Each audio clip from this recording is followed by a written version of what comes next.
Hello friends, welcome to Sainika Sanjay Reddy retire force. Friends, navy MR SSR కి సంబంధించి exams అనేది ఇక జరగబోతున్నాయండి. రైట్, 22వ తారీఖు నుంచి స్టార్ట్ అవుతున్నాయి కదా. సో లాస్ట్ ఒక 2-3 డేస్ టిప్స్ కావచ్చు, లేదంటే ఎగ్జామినేషన్ లో మనకు ఎలా ఎగ్జామ్ క్వశ్చన్ పేపర్ అటెంప్ట్ చేయాలనే కాన్సెప్ట్ మీద నేను మీ అందరికీ వీడియో చేయబోతున్నానండి. And moreover, believe me, ఈసారి కట్ ఆఫ్ కూడా చాలా తక్కువగా ఉండబోతుంది. ఆ కట్ ఆఫ్ విషయాలు కూడా నేను తెలియజేస్తాను. ఆంధ్రాకు, మనకు తెలంగాణకు సంబంధించి ఏ విధంగా కట్ ఆఫ్ ఉండబోతుంది, సో దట్ మీరు ఈ యొక్క ఫస్ట్ ఫేజ్ ఆ కట్ ఆఫ్ కి మినిమం క్లియర్ చేసుకోగలిగితే దాని తర్వాత అయితే మీకు మంచిగా టైం ఉంటుంది చదువుకునే దానికి. రైట్, ఎందుకంటే 3 ఇంటేక్లు ఒకేసారి మీకు ఇక్కడ రిక్రూట్ చేయబడుతున్నాయండి. రైట్, ఆ విషయాలు నేను డిస్కస్ చేస్తాను యూట్యూబ్ లో, అంటే ఇప్పుడు వీడియోలో చేస్తాం. Right, so at least minimum cut off clear చేసుకోగలిగితే మాత్రం ఖచ్చితంగా మీకు జాబ్ వచ్చే ఛాన్సెస్ 99% అనేది ఉంటుంది. ఒకసారి మనం వీడియోలో చూద్దామండి. ఫస్ట్ ఎస్ఎస్ఆర్ కి సంబంధించిన కొన్ని ఎగ్జామ్ టిప్స్ కానీ కట్ ఆఫ్ లెవెల్స్ ఏ విధంగా ఉంటాయని చెప్తాను. దాని తర్వాత ఎంఆర్ కు సంబంధించి విషయాలు మనం డిస్కస్ చేసుకుందాం. ఓకేనా? సో ఎవరైతే ఎంఆర్ అండ్ ఎస్ఎస్ఆర్ ప్రిపేర్ అవుతున్న ప్రతి విద్యార్థి, wish you all the very best. And మీరు మంచిగా సక్సెస్ అవ్వాలి అని కోరుకుంటున్నాను. అండ్ ఈ వీడియోలో చెప్పిన మినిమం కట్ ఆఫ్ లెవెల్స్ అయితే మీరు క్లియర్ చేసుకుంటే మాత్రం ఖచ్చితంగా ఫేజ్ 2 కి ఇంకా మంచిగా ప్రిపేర్ అయ్యే ఛాన్సెస్ అయితే బాగా ఉన్నాయన్నమాట. ఒకసారి చూద్దామండి. ఇక్కడ నావీ ఎస్ఎస్ఆర్ కు సంబంధించి డీటెయిల్స్ పరంగా తీసుకుంటే మనకు English 25, science 25, and mathematics 25, and general knowledge 25 అని ఉంది, మనం గమనిస్తాం. ఓకే, బట్ ఇక్కడ ఈ సైన్స్ అండ్ మ్యాథమెటిక్స్ కాన్సెప్ట్ వచ్చేసరికి ఇది ఇంటర్ బేస్ వెళ్ళిపోతుంది. అవునా కదా? ఇంటర్ బేస్ వెళ్ళిపోతుంది, కాస్త కొంచెం టిపికల్ గా అనిపిస్తుంది. సో కాళ్ళు ఇప్పుడు డిఫెన్స్ లో జాయిన్ అవ్వాలనుకునే విద్యార్థులు, మనము అందరూ టూ మచ్ క్లవర్ గా ఉంటారు, టక్కన ఈ maths and science questions attempt చేస్తారని మనం చెప్పలేం. ఓకేనా? అయితే English and general knowledge for all competitive exams లెక్కనే ఉంటది అనమాట. ఇది ఫస్ట్ థింగ్ మనం గుర్తుంచుకోవాల్సింది. బట్ ఇక్కడ ఏంటంటే సెక్షనల్ కట్ ఆఫ్ ఉంటుందండి. సెక్షనల్ కట్ ఆఫ్ ఉంటుంది అంటే ప్రతి సెక్షన్ లో మీరు మినిమం కట్ ఆఫ్ అనేది తెచ్చుకోవాలన్నమాట. మినిమం కట్ ఆఫ్ అనేది తెచ్చుకోవాలి. దట్టు నెగటివ్ మార్కులు కూడా ఉంటాయి. ఈ విషయాన్ని మనం గుర్తుపెట్టుకోవాలి. నెగటివ్ మార్కులు కూడా ఉంటాయి అన్నమాట. ఏది నెగటివ్ మార్కులు? 0.25 మార్క్స్ ఉంటాయి. అంటే ఒక క్వశ్చన్ కి రాస్తే మనకు ఒక మార్క్ ప్లస్ అయితే, ఒక క్వశ్చన్ తప్పు అయితే 0.25 మార్కులు నెగటివ్ అనేది ఉంటుంది అనమాట. అర్థం చేసుకోవాల్సిన విషయం ఏంటంటే, మన ప్రీవియస్ గా వస్తున్న ఏదైతే క్వశ్చన్ ఎగ్జామ్స్ జరిగిన క్వశ్చన్ ఎగ్జామ్స్ పరంగా చూస్తే మనకు కట్ ఆఫ్ నావీ ఎస్ఎస్ఆర్ గా తీసుకుంటే మనకు అప్రాక్సిమేట్ గా ఫేజ్ 1 కట్ ఆఫ్ 40 ± ఒక 3 వరకు వెళ్తుంది. 40 ± ఒక 3. తెలంగాణలో అయితే 35 వరకు మనం లెక్కేసుకోవచ్చు అండి. తెలంగాణ వరకు అయితే మనం ఒక 35 వరకు వేసుకోవచ్చు. తెలంగాణ వరకు ±2 వరకు వేసుకోవచ్చు. ఇది ఏపీ, ఇది తెలంగాణ వరకు మనం చేసుకోవచ్చు. అయితే ఈసారి ఇదే కట్ ఆఫ్ ఉంటుంది సార్ అంటే, damn sure, no doubt about that, ఈ కట్ ఆఫ్ అనేది ఇంకా కొంచెం తగ్గుతుంది. ఈ విషయం అయితే రాసి పెట్టుకోండి. కట్ ఆఫ్ అనేది ఇంకా కొంచెం తగ్గుతుంది ఫేజ్ 1 పరంగా మనం చూస్తున్నాం. ఓకేనా? ఎందుకు సార్ అంటే, సార్ 3 ఇంటేక్లకు సంబంధించి ఒకేసారి ఎగ్జామ్ కండక్ట్ చేస్తున్నాడు, ఆ విషయం గుర్తుపెట్టుకోండి. అండ్ నెంబర్ ఆఫ్ అప్లికెంట్స్ చూడండి, ఒకే ఎగ్జామ్ జరుగుతుంది. రైట్, ఆ ఒకే ఎగ్జామ్ లో 3 ఇంటేక్లకు సంబంధించి కాంపిటీటర్స్ ఎంత ఉంటారండి? ఇప్పుడు 3 ఇంటేక్లు సపరేట్ గా నోటిఫికేషన్ వస్తే డెఫినెట్ గా మీకు కాంపిటీషన్ అనేది కొంచెం డిఫరెంట్ గా ఉండేది. ఇప్పుడు 3 ఇంటేక్లకు సంబంధించి ఒకేసారి నోటిఫికేషన్ ఇచ్చాడు కాబట్టి కాస్త కాంపిటీషన్ పెరిగినా కూడా మీ యొక్క నెంబర్ ఆఫ్ వేకెన్సీస్ ఎక్కువ అవుతాయి కాబట్టి మీకు మెరిట్ లిస్టులు మాత్రం ఖచ్చితంగా కట్ ఆఫ్ తక్కువనే వెళ్తుంది. ఆ విషయం గమనించాలమ్మా. తెలిసి ఈ విషయం మీకు అర్థమైంది అనుకుంటున్నాను. రైట్, ఎందుకంటే 3 ఇంటేకులు, వేకెన్సీస్ ఎక్కువ ఉన్నాయి కాబట్టి అబ్వియస్లీ కాస్త కట్ ఆఫ్ అనేది తగ్గుతుంది. ఏపీ పరంగా తీసుకుంటే మీరు జస్ట్ ఎస్ఆర్ కు సంబంధించి 35 వరకు ±3, మేబీ ఇది వెళ్ళినా కూడా 30 వరకు కూడా వెళ్లే ఛాన్సెస్ ఉన్నాయి. 35 నేను చెప్తున్నాను, బట్ 30 వరకు వెళ్లే ఛాన్సెస్ కూడా ఉన్నాయి. ఈ విషయాన్ని గమనించాలన్నమాట. ఎందుకంటే లాస్ట్ టైం ఇప్పుడు మన ఎయిర్ ఫోర్స్ కట్ ఆఫ్ కానీ చూస్తే ఇంకా అవాక్ అయిపోయే situation. State wide cut off లో 12.5 కట్ ఆఫ్ మనకు వై గ్రూప్ కి, and 17.5 cut off X group కి వెళ్ళిందండి 70 మార్కుల దగ్గర. సో ఆబ్వియస్లీ మనకు నావీ ఎస్ఎస్ఆర్ అనేది ఎప్పటి నుంచో ఇది ఒక సిస్టమ్ నడుస్తూ వస్తుంది కాబట్టి స్టేట్ వైడ్ మనం 35 ±3 వరకు మనం ఎక్స్పెక్ట్ చేసుకోవచ్చు అండి. సెక్షనల్ కట్ ఆఫ్ ఉంటుంది. తెలంగాణ పరంగా తీసుకుంటే చూడండి సార్, ఒక 30 వరకు మాక్సిమం మీరు తెచ్చుకున్నారంటే ఫేజ్ 2 కి మీరు సెలెక్ట్ అవుతారు. ±3 ఫేజ్ 2 కి సెలెక్ట్ అవుతారు. ఒక్కసారి ఫేజ్ 1 క్లియర్ అయిపోయింది, ఫేజ్ 2 సెలెక్ట్ అయ్యారంటే మీకు జాబ్ వచ్చే ఛాన్సెస్ 80% ఉంది. ఈ విషయాన్ని గమనించాలా? 80% మీకు జాబ్ వచ్చే ఛాన్స్ ఉంది. సార్ మరి సెక్షనల్ కట్ ఆఫ్ అనుకుంటాం కదా సార్. సెక్షనల్ కట్ ఆఫ్ లో మినిమం చూడండి సార్, ఇంగ్లీష్ లో మీరు 25కు మినిమం అంటే ఒక 10 వరకు తెచ్చుకోండి సరిపోతుంది సెక్షనల్ కట్ ఆఫ్ లో. అంటే బాగా ప్రిపేర్ అయ్యే వాళ్ళు 20 తెచ్చుకోండి ఇబ్బందిలా, బట్ ఏంటంటే మినిమం అంటే ఒక 10 వరకు తెచ్చుకుంటే మీ సెక్షనల్ కట్ ఆఫ్ క్లియర్ అవుతుంది. రైట్. సైన్స్ పరంగా 7 నుంచి 8 తెచ్చుకున్నా కూడా మీకు సెక్షనల్ కట్ ఆఫ్ క్లియర్ అవుతుంది. ఇది కూడా అంతే, 7 నుంచి 8. ఆంధ్ర తెలంగాణ రెండు కలిపి చెప్తున్నానండి, ఇది నేను మాక్సిమమే చెప్తున్నా. మినిమం కొన్నిసార్లు 4, కొన్నిసార్లు 5 కట్ ఆఫ్ కూడా వెళ్తాయి సెక్షనల్ కట్ ఆఫ్ లో. రైట్. సో మనము ఈ మాక్సిమం వేసుకున్నా కూడా 7-8 కంటే ఎక్కువగా మీకు కట్ ఆఫ్ వెళ్ళవు అనమాట సెక్షనల్ కట్ ఆఫ్ లో. రైట్. జనరల్ నాలెడ్జ్ పరంగా తీసుకున్నా కూడా మీరు ఒక 10 మార్కుల వరకు మీరు ప్లాన్ చేసుకున్నారంటే మాత్రం మీరు మీ యొక్క ఏది మినిమం కట్ ఆఫ్ సీలింగ్ లో అనేది మీరు క్లియర్ చేసుకోవచ్చు. Minimum sectional cut off ceiling అనేది క్లియర్ చేసుకోవచ్చు. ఇవన్నీ కూడా సార్ ఏంది మీరేమో 35 చెప్పారు, 35 రాలేదని ఆగండి. రైట్. సో ఇది మినిమం సెక్షనల్ కట్ ఆఫ్ అండి. రైట్. సో ఇక్కడ ఇవన్నీ మనకు ఈ లెవెల్లో మనం తెచ్చుకున్నా కూడా మనకు ఫేజ్ 2 కు సెలెక్ట్ అయ్యేదానికి అవకాశం ఉంది అనమాట. ఇండివిజువల్ కట్ ఆఫ్ ఇది and overall cut off SSR కి విధంగా తెచ్చుకోండి అమ్మా. రైట్. సో బట్ ఇక్కడ ఎలా సార్ ఎగ్జామ్ ఎలా అటెంప్ట్ చేయాలనేది కూడా నేను చెప్తాను. ఫస్ట్ మనం దీని తర్వాత మనకు నావీ MR కి సంబంధించి కాస్త డిస్కస్ చేసుకుందాం. నావీ MR లో 2 sections, section A, section B. Right. Section A లో కూడా 25 క్వశ్చన్స్ ఉంటాయండి, సెక్షన్ బి లో కూడా 25 క్వశ్చన్స్ ఉంటాయి. మనకు each question carries 1 mark. Right. Each question carries 1 mark అనుకోండి. రైట్. ఇక్కడ నెగటివ్ మార్క్స్ ఉంటాయి, సెక్షనల్ కట్ ఆఫ్ ఉంటుంది, అబ్వియస్లీ నెగటివ్ మార్క్స్ ఉంటాయి. ఫేజ్ 2 కు నెగటివ్ మార్క్స్ ఉండవు, నెగటివ్ మార్క్స్ ఇక్కడ ఫేజ్ 1 కు ఉంటాయి. బట్ 3 ఇంటేకులకు మీరు ఇప్పుడు ఎగ్జామ్ రాస్తున్నారు కాబట్టి రైట్ 3 ఇంటేకులకు సంబంధించిన మెంబర్స్ ని ఇక్కడ నుంచి ఈ ఎగ్జామ్స్ నుంచి తీసుకోవాలి కాబట్టి ఖచ్చితంగా నెంబర్ ఆఫ్ పర్సన్స్ ఇక్కడ ఎక్కువ మందిని సెలెక్ట్ చేయాలి. రైట్. సెలెక్ట్ చేయాలంటే అబ్వియస్లీ కట్ ఆఫ్ అనేది తగ్గుతుంది. మరి ప్రీవియస్ గా కట్ ఆఫ్ మనకు తీసుకుంటే మనకు AP side previous cut off పరంగా తీసుకుంటే మీకు 17, 16, 17 కంటే ఎక్కువ పోలేదు. ±2 వేసుకోండి. రైట్. ప్రీవియస్ కట్ ఆఫ్ పరంగా.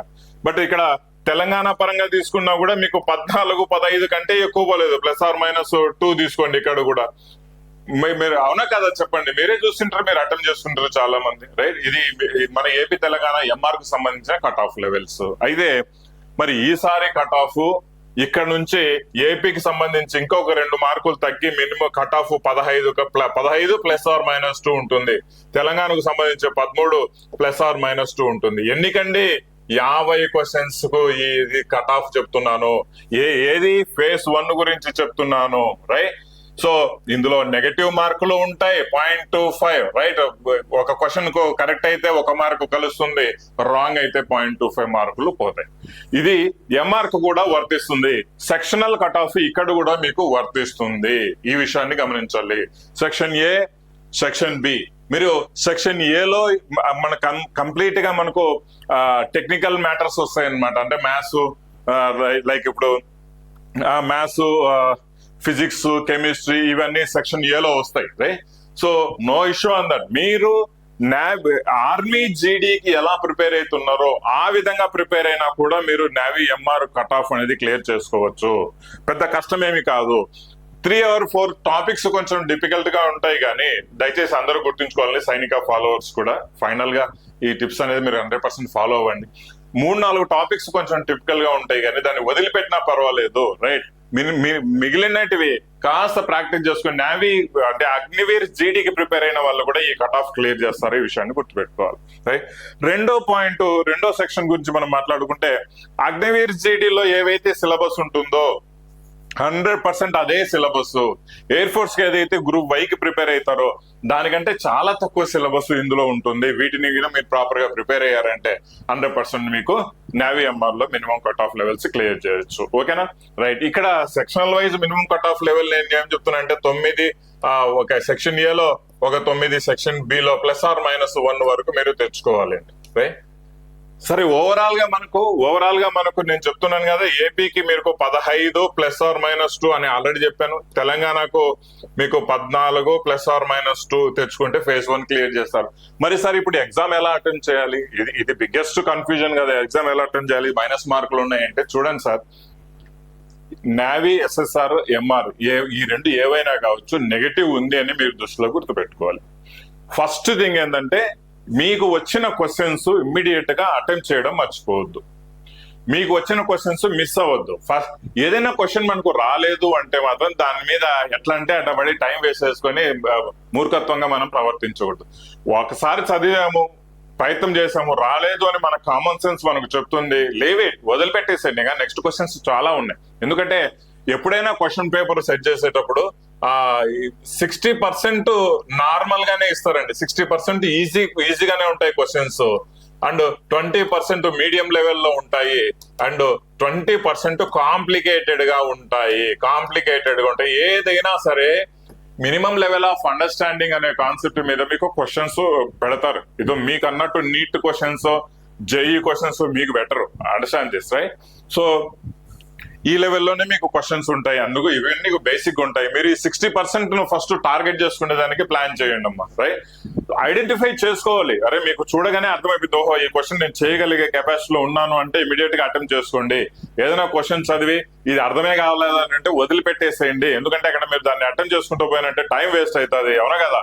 టైం వేస్ట్ అయ్యానంటే మిగిలిన వచ్చే క్వశ్చన్స్ మీరు చేసేదానికి పానిక్ అయిపోతారు. వచ్చినా కూడా మీరు క్వశ్చన్స్ కి అటెంప్ట్ చేయలేరు, ఎందుకంటే టైం ఈజ్ వెరీ లిమిటెడ్ అనమాట. Okay, right? సో వచ్చే క్వశ్చన్స్ మీకు మీ కామన్ సెన్స్ ఏదైతే చెప్తుందో ఇమ్మీడియట్ గా చేసుకుంటూ పోండి. ఫస్ట్ ఫేజ్ లో అంటే ఫస్ట్ అటెంప్ట్ లో, రెండవ అటెంప్ట్ లో వచ్చేసరికి మీకు మీడియం లెవెల్ క్వశ్చన్స్ ప్లాన్ చేయండి. ఇప్పుడు నెగటివ్ మార్క్స్ ఉన్నాయి. టిపికల్ గా ఏదైతే అనిపించిందో దీన్ని అస్సలు అటెంప్టే చేయకండి. టిపికల్ గా అనిపించిన ఏ క్వశ్చన్ అయినా సరే, అది ఈజీ లెవెల్ క్వశ్చన్ కావచ్చు, మీడియం లెవెల్ క్వశ్చన్ కావచ్చు, హార్డ్ లెవెల్ క్వశ్చన్ కావచ్చు, అటెంప్టే చేయొద్దండి దయచేసి, రైట్? సో ఇంకొక విషయం ఏంటంటే మీకు ఎలిమినేషన్ ప్రొసీజర్ అని ఒకటి ఉంటుంది, రైట్? ఫస్ట్ థింగ్ ఏంటంటే మనకు ఆప్షన్స్ కరెక్ట్ గా తెలిసిన ఆప్షన్స్ మనం పెట్టుకోవడం, మనకు తెలిసినవి. సెకండ్ ప్రాసెస్ లో ఎలిమినేషన్ ప్రాసెస్ ఉంటుంది. అంటే 2 ఆప్షన్స్ మనకు తెలుసు, మిగిలిన 2 ఆప్షన్స్ లేవు అని తెలుసు, రైట్? సో ఏదో 2 ఆప్షన్స్ లో మనకు కన్ఫ్యూజన్ ఉంది, ఆ 2 ఆప్షన్స్ లోనే ఆన్సర్ ఉంది అని మీకు తెలిస్తే మీరు అటెంప్ట్ చేయండి. నో ఇష్యూ అన్న 50-50 ఛాన్సెస్ ఉన్నాయి కదా. మిగిలిన 2 ఆప్షన్స్ అయితే పోయినాయి, మీరు 50-50 ఛాన్సెస్ లో రిస్క్ తీసుకోవచ్చు. ఎలిమినేషన్ ప్రాసెస్ మీరు అటెంప్ట్ చేసుకోండి. ఎలిమినేషన్ ప్రాసెస్ లో ఉన్న క్వశ్చన్స్ అన్ని మీకు ఈ రెండింటిలోనే ఆన్సర్ ఉంటుంది అనుకున్న వాటిల్లో మీరు ఎగ్జాక్ట్ గా ఆన్సర్ అయితే క్వశ్చన్ అయితే అటెంప్ట్ చేసేయండి అమ్మా, ఓకేనా? ఆల్ ఆఫ్ ది అబౌవ్ అనే దాని మీద ఖచ్చితంగా మీకు క్వశ్చన్ అటెంప్ట్ చేయండి. ఆల్ ఆఫ్ ది అబౌవ్ పెట్టండి. నన్ ఆఫ్ దిస్ అనే దాని మీద అస్సలు మీరు ఆన్సర్ చేయకూడదు. ఆ నన్ ఆఫ్ దిస్ అనేది క్వశ్చన్ కి ఆన్సరే ఉండవు కామన్ గా, ఓకేనా, రైట్? సో ఇది దీని తర్వాత వచ్చేసి ఎంఆర్ కు కూడా సేమ్ ప్రొసీజరే ఉంటుంది. ఇప్పుడు ఏదైతే నేను చెప్పానో అదే విధంగా మీరు క్వశ్చన్స్ కి ఆన్సర్ చేయవలసి వస్తుంది, రైట్? ఫస్ట్ వచ్చిన క్వశ్చన్స్ ఆన్సర్ చేయండి, తర్వాత ఎలిమినేషన్ ప్రాసెస్ లో ఉన్న క్వశ్చన్స్ కి ఆన్సర్ చేయండి. దాని తర్వాత లాస్ట్ ఇంక ఏవి కాదు అనుకున్న వాటిని వదిలిపెట్టండి. దయచేసి అక్కం బక్కం అని ఏదో దేవుడిని తలుచుకొని, రైట్, అమ్మ తల్లి అనుకొని ఏదో దేవుడిని తలుచుకొని పోయి ఆడబెట్టినామంటే ఎగిరిపోతుంది జెండా. నీకు చదవలేవు, నీకు చేత కాదు చదవడానికి, నీకు రాదు చదువు. అలాంటప్పుడు ఎవరినో దేవుణ్ణి దేవతను కొలుచుకుంటే ఏమైతుంది చెప్పు? నేనేమన్నా IAS IPS చేస్తారా? చేయరండి. దయచేసి మీరు కష్టపడేంత వరకు కష్టపడినారు, బట్ రైట్ నో మీ కామన్ సెన్స్ అనేది మనకి ఎగ్జామ్ లో ఉపయోగించుకోవాలి. ఎలా ఎంత పర్ఫెక్ట్ గా ఉపయోగించుకోవాలనేది ఇష్యూ అనమాట. ఈ టిప్స్ ఏవైతే నేను చెప్పానో ఎలా అటెంప్ట్ చేయాలి అన్నట్టుగా మీరు ప్రాపర్ గా అయితే ఫాలో అవ్వండి. అండ్ ఇంతవరకు చదివింది చాలు, ఇప్పుడు రివిజన్ చేసుకోవడం అనేది మొదలు పెట్టండి. రివిజన్ ఇంకా చేయకపోతే ఇబ్బంది పడతారండి. ఇంకా చదువుకుంటా పోకండి దయచేసి. ఏవైతే చదివారో వాటిని బాగా పర్ఫెక్ట్ గా రివిజన్ చేయండి. ప్రీవియస్ క్వశ్చన్ పేపర్స్ ఒకసారి అటెంప్ట్ చేసుకోండి, ప్రీవియస్ క్వశ్చన్ పేపర్స్ చూడండి, మీకు దాని మీద ఒక మంచి క్లారిటీ అనేది రావడం జరుగుతుంది. Wish you all the best. ఈ level of cut off clear చేసినా కూడా మీకు ఎగ్జామ్ లో ఫేజ్ 1 క్లియర్ అయిపోతుందండి. ఫేజ్ 2 కోసం మళ్ళీ చదవచ్చు, ఓకేనా? నేవీ ఎగ్జామ్స్ మంచి నేవీ జాబ్స్, మంచి జాబ్స్, డిఫెన్స్ ఫోర్సెస్ లో, ఎయిర్ ఫోర్స్ తర్వాత నేవీ చాలా మంచి లైఫ్ స్టైల్ కూడా ఉంటుంది. ఈ విషయాన్ని గమనించాలి. బట్ అబౌవ్ ఆల్ డిఫెన్స్ అనేది it's a service, it is a sacrifice, right? It is a sacrifice, not a job. ఒక విధంగా చెప్పాలంటే ఇది ఒక జాబ్ కాదు, ఒక సర్వీస్ అన్నట్టుగా, ఒక సాక్రిఫైస్ అన్నట్టుగా ఎవ్రీథింగ్. చూడండి ఇప్పుడు రైట్ నౌ మన దేశ కండిషన్, మన దేశ పరిస్థితి నిలబడి ఉంది. మన దేశం గర్వంగా చెప్పుకుంటుందంటే one and only army, air force, navy, defence services. Border లో వాళ్ళ ప్రాణాలకు సైతం లెక్క చేయకుండా అక్కడ నిలబడ్డారు. ప్రాణాలు తీశారు, ప్రాణాలు ఇచ్చారు కూడా మన దేశం కోసము. అది ఒక విధంగా చెప్పాలంటే అది జాబ్ కానే కాదు, అది సర్వీసు, అది సాక్రిఫైస్ అని మనం చెప్పుకోవాలండి గర్వంగా. డిఫెన్స్ సర్వీసెస్ అంటే మాటలు కాదు, రైట్? సో యూనిఫామ్ వేసుకోవాలి గర్వంగా, ఎస్ నేను కూడా దేశానికి ఖచ్చితంగా సర్వీస్ అనేది చేయాలి, దేశం కోసం నేను కూడా నా వంతు కృషి, నా వంతు సపోర్ట్ నేను దేశం కోసం ఇచ్చాను అని చెప్పుకోవాలి అనుకుంటే మాత్రం ఖచ్చితంగా కష్టపడండి, డిఫెన్స్ సర్వీసెస్ లో జాయిన్ అవ్వండి. జాబ్ అంటే కొంతమందికి ఎలా ఉంటుందంటే, ఇప్పుడు అరే నేను పంపిస్తే నా కొడుకు చచ్చిపోతాడేమో, ప్రాణం పోతుందేమో, ఇట్లాంటి అపోహలు కూడా చాలా మంది పేరెంట్స్ కు ఉన్నాయండి. ఈ విషయం కూడా నేను రీసెంట్ గా గమనించాను. ఆపరేషన్ సింధూర్ జరిగిన తర్వాత నాకు కాల్ చేసి కూడా చాలా మంది, అరే నేను పంపిస్తే ఏమైతుందో సార్, మా వద్దులేండి సార్ అనే వాళ్ళు కూడా చాలా మంది ఉన్నారు. వాళ్ళకి బాగా మంచిగా వాష్ చేశాను, నో ఇష్యూ అన్నట్టు ఖచ్చితంగా వాళ్ళకి చెప్పడం జరిగింది అనమాట. ఎవరి కొడుకో పోయి మీ ఫ్యామిలీ కోసం ఎవరి కొడుకో చావాలా, ఎవడో ఎట్టన్నా పోవాలా, మీ అందరూ సేఫ్ గా ఉండాలా. ఇది కాదు కదా యాటిట్యూడ్ మనం నేర్చుకోవాల్సిందే, రైట్? ఇజ్రాయెల్ కింద తీసుకుంటే, ఇజ్రాయెల్లో ఈవెన్ 18 years అమ్మాయిలు, ప్రతి అమ్మాయి డిఫెన్స్ సర్వీసెస్ లో జాయిన్ అవ్వాలా, డిఫెన్స్ లో సర్వీస్ చేయాలా సర్టన్ పీరియడ్ ఆఫ్ టైం వరకు, రైట్? సో ఎందుకంటే వాళ్ళ నేషన్ అనేది ఫస్ట్ ఉంది, ఫ్యామిలీ కాదు, మెంబర్ కాదు, వాళ్ళు కాదు, వాళ్ళ నేషన్, వాళ్ళ జాతీయ భావం, దేశం కోసం పోరాడడం అనేది ఫస్ట్ భావనలో ఉంటుందండి. సో మనం కూడా ఈ యొక్క భావన అనేది మనకి ఇన్బిల్ట్ గా రావాలి, మనం తెచ్చుకోవాలి, ఇన్బిల్ట్ గా రావాలి. నేను 20 years సర్వీస్ చేసిన, ఇప్పుడు కూడా నేను గొప్పగానే చెప్పుకుంటాను, నేషనే ఫస్ట్ అని నేను కూడా చెప్పుకుంటాను అనమాట, రైట్? సో అలా ప్రతి ఒక్క పిల్లోడు ఫస్ట్ నేషన్ కోసం పోరాడదాం, ఫస్ట్ నేషన్. ఇది కూడా భరతమాత అండి, రైట్? సో మన తల్లి కంటే ముందు భరతమాత అనే చెప్పుకోవచ్చు, రైట్? సో ఈ భరతమాతకు మనం మన అట్మోస్ట్ సర్వీసు, అట్మోస్ట్ ఆ యొక్క ప్రియారిటీ అనేది మనకు ఇవ్వకపోతే ఇంకెవడు ఇస్తాడంటే, పాకిస్తాన్ వాడు ఇస్తాడా, చైనా వాడు ఇస్తాడా, లేదంటే రష్యా వాడు ఏమైనా ఇస్తాడా? ఫస్ట్ మనం నిలబడాలి, అది విషయం గుర్తుపెట్టుకోవాలి. ఎవరైనా సరే బై హార్ట్ నేను చెప్తున్నా, defence services, army, air force, navy అన్న ఒక పర్సనల్ ఉన్నారు అంటే ఇంకా అందరికీ చెప్తున్నా అండి, వీళ్ళు ఎవరో పనికిరాని వాళ్ళలే, వీళ్ళు జస్ట్ ఊరికే ఏదో డిఫెన్స్ లో పనిచేస్తున్నారనే అపోహ తీసి పక్కన పెట్టండి. వాళ్ళకి వీలైతే నమస్కారం చేయండి, సెల్యూట్ చేయండి. వాళ్ళు నీ ముందు తెలివిలేని వాళ్ళు కావచ్చు, లేకపోతే నీ అంత ఎక్స్పర్ట్ టెక్నికల్ క్యాపబిలిటీస్ లేకపోవచ్చు, ఏదైనా కావచ్చు, బట్ వెన్ ఇట్ రిక్వైర్డ్ నువ్వైతే ప్రాణం ఇవ్వవు, కానీ డిఫెన్స్ ఫోర్సెస్ యూనిఫామ్ లేదు, నీ కోసం వాళ్ళు నీ ముందు నిలబడి వాళ్ళ ప్రాణాలు తీస్తారు, కానీ నిన్ను కాపాడుతారు. ప్రతి ఒక్క పబ్లిక్, ప్రతి ఒక్క స్టూడెంట్, ప్రతి ఒక్క నేషన్ అంటే సిటిజన్ కూడా ఈ విషయాన్ని గుర్తుపెట్టుకోవాలండి. డిఫెన్స్ సర్వీసెస్ ఎప్పుడైనా సరే హైయెస్ట్ ప్రియారిటీలో ఉంచాలి మన థింకింగ్ లో. మన ఎందుకంటే వాళ్ళు డబ్బుల కోసమే పోయారా డిఫెన్స్ సర్వీస్ కోసమే పోయారనేది కాదు మ్యాటర్, బట్ నేషన్ కోసము వాళ్ళు అక్కడ నిలబడ్డారు. ఆపరేషన్ సింధూర్ జరిగింది కదా, అదే that is the kind of war, nothing else. అదేదో ఒక చిన్న ఆపరేషన్ కాదు, అది ఒక వార్ అండి, రైట్? సో మన దేశ విమానాలు అక్కడికి పోయాయి, అక్కడ విమానాలు మనకు వచ్చాయి, మన సైనికులు చనిపోయారు, వాళ్ళ సైనికులు చనిపోయారు. It is a war, right? So until unless మాకెందుకులే అనేసి అక్కడి వాళ్ళంతా రిటర్న్ వచ్చేసి, ఒకవేళ అగ్నివీర్ సెలెక్ట్ అయిన పిల్లలే మాకెందుకులే అని గమ్మునుండి ఉంటే ఇంకా అక్కడ కనీసం మనం గెలిచే వాళ్ళమా? కాదు కదా. ప్రతి ఒక్క స్టూడెంట్ అగ్నివీర్ అనే కాన్సెప్ట్ ట్యాగ్ వేసుకున్న ప్రతి స్టూడెంట్ కూడా హైయెస్ట్ సాక్రిఫైస్, హైయెస్ట్ ప్రియారిటీ అనేది కంట్రీ కోసం చూపించారు. మనం అందరూ గుర్తు చేసుకోవాల్సిన విషయం కూడా మురళీ నాయక్ గురించి కూడా, రైట్? మనము తన గురించి వీడియోలు ఇంతవరకు చేయలేదు కానీ, బట్ చాలా చాలా చాలా అయితే లాస్ అవుతున్నాం అనమాట. తను చేసిన అల్టిమేట్ సాక్రిఫైస్ అనేది దేశం ఎప్పటికీ గుర్తుపెట్టుకుంటది. వాళ్ళ తల్లిదండ్రులు గర్వంగా చెప్పుకుంటారు, ఎస్ నా కొడుకు ఏదో పనికిరాని పనులు చేసి ఎదవలాగుండి చనిపోలేదు, నా కొడుకు దేశం కోసము సర్వీస్ ఇచ్చి మీ అందరి కోసం, దేశాన్ని కాపాడేదాని కోసం అక్కడ నా ప్రాణాలు వదిలిపెట్టాడు అనేసి గర్వంగా చెప్పుకుంటారండి వాళ్ళ తల్లిదండ్రులు. ఈ రోజు వాళ్ళు బాధపడచ్చు, రేపు వాళ్ళు బాధపడచ్చు, ఒక సంవత్సరం బాధపడచ్చు, కానీ గర్వంగా చెప్పుకునే రోజులు వాళ్ళ జీవితాంతం ఉంటాయి, ఎస్ నా కొడుకు దేశం కోసం పోరాడాడు అనేసి, రైట్? సో ఎవరైనా సరే డిఫెన్స్ సర్వీసెస్ ని చిన్న చూపు చూడాల్సిన అవసరం లేదండి, ఓకేనా? ఇది జస్ట్ చెప్పాలని ఏదో బై హార్ట్ నాకు అనిపించింది, సో చెప్పాను. వీళ్ళంతా ఎక్కువ వీడియో అనేది షేర్ చేయండి, అండ్ ఈ లాస్ట్ పార్ట్ అనేది ఖచ్చితంగా అందరికీ అందేలా చూడండి బాయ్స్, రైట్? ఇది wish all the best navy exams కి రాసే వాళ్ళకి అందరికీ. Thank you very much. జై